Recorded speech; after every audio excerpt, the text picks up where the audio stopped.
Hello' everyone, কি খবৰ সকলো? আশা কৰিছোঁ সকলো ভালে আছে। আজি মোৰ ভিডিঅ'ত দেখিবলৈ পাইছে এয়া সকামৰ কিছু দৃশ্য দেখাইছোঁ দেই।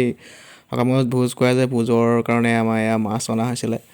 এয়া আপোনাৰ ঘৰৰ পুখুৰীৰে মাছ চলে ধৰিছিলে আৰু এয়া আমাৰ গাঁৱৰ খুৰাদেউসকলে লাগি আছে মাছ বচাত কটাত। এজনে কাটিছে, এজনে মাছৰ বাকলি এৰাইছে, এজনে আকৌ ধৰিছে ধুনীয়াকৈ চাফাকৈ ধুই মেলি এবাৰ ধুইছে, আকৌ মানে দুবাৰ ধুইছে দেই। একদম ৰাইজক ভালকৈ খুৱাম আৰু এসাঁজ তাকে ধুনীয়াকৈ গুচাই থকা হৈছে।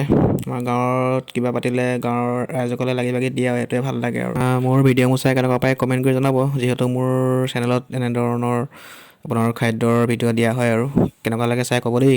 বাছি কৰি কথা হ'লে পেটটো জ্বলা ভাজি বনাব চাগে ধুনীয়াকৈ।